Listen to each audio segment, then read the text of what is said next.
The next thing we need to do is, using a long ruler, we need to move over to the corner to try and create our corners. And to work out, this is going to be a nice big pointy corner that we're going to do on this particular one. But to know where to aim for along this diagonal line, I like to use a straight ruler and just mark those points on that line by lining up what you've already stitched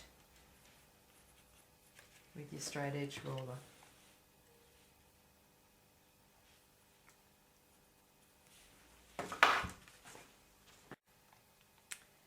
Okay, we've marked our depths on the diagonal line for our corners, and the next thing we also have to measure and mark is how much the distance is between where the first swag started and to the corner. In this case it's 6 inches, so we measure down 6 inches on this side and make another mark to show where the corner is going to wrap around and finish.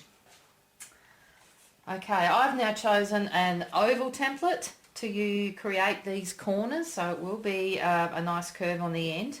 On my oval templates there is a pierced hole in the centre, so you can put it on your cutting mat and score your cross through the centre in both directions to help you line things up. To stitch your corner, you do it with one start and stop, the same as you do the rest. So bring your thread up where you finished off your last swag on your border. Sometimes helps to leave that needle down. Now you're just going to place your template that you've chosen to use up against your foot, and the very top of your template where you've got your scored line, you're going to line up about 1/4 of an inch below that line because you're allowing for the width of your foot. And then we're simply going to stitch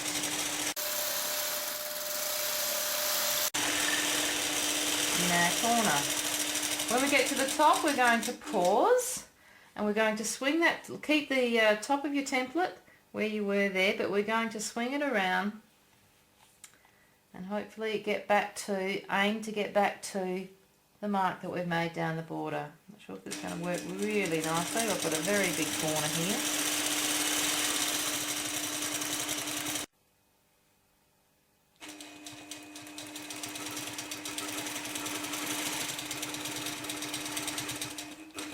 Now we just slide down so that we go to the next mark. We use the same template to stitch back the other way.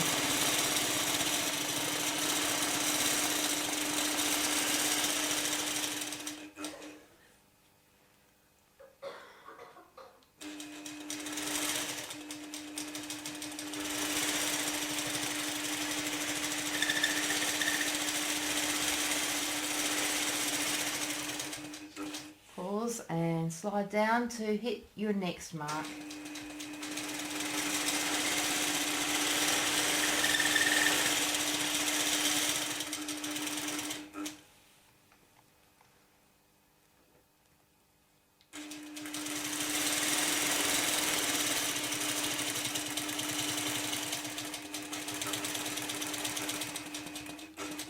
And the last one.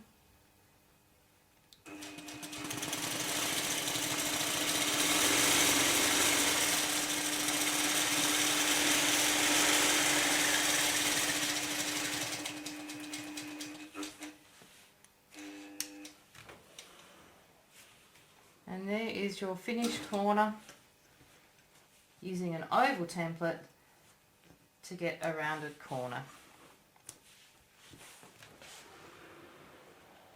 And then you do repeat the same for the other end, and that's the top border all done.